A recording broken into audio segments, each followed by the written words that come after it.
Украина почему-то мало имеет таких проектов.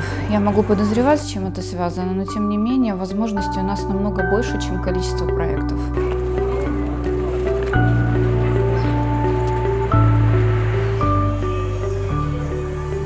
И я даже попала в первую сотню пациентов на Украине, будем так, кто вот согласился и кому стали ставить.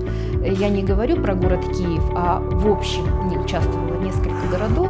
Вот. Знаете, вот, как сказать, что и ладошки потели, и в голову лезли всякие мысли, и когда после поставили первую итку, я чувствовала себя полностью обездвиженной. Хотя оно абсолютно не мешало мне в жизни.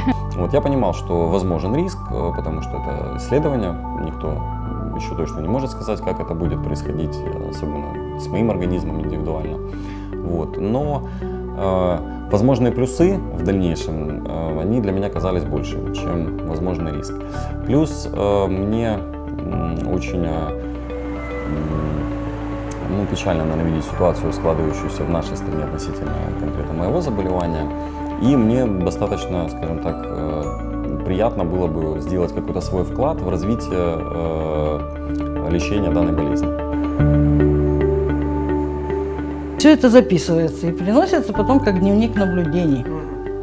Врачу через 2-3 месяца приносишь этот дневник наблюдений, они тебе берут анализ крови, кардиограмму делают, то есть проверяют специальные анализы крови берут. И все она посмотрела, потом все это отправляется самолетом. Даже в Украине эти анализы не делаются, чтобы вы понимали. Ни крови, ничего, они только берут материал. Вот. А я почему-то очень доверяю европейским компаниям. Это мы участвуем в европейской компании. Мне они очень близки во всяком случае, мне нравится все, что делают европейские продукты. Поэтому как-то тут я пошла на этот, наверное, может, это эксперимент, не знаю. Тоже доктор предложила, зашел крупный американский проект на Украину. Знаете как, его в принципе долго ждали, пока Украина даже не разрешит, а когда он зайдет на Украину и начнется общее. Так как клинические исследования являются одним из фундаментальных основ ввода какого-то препарата, потому что без них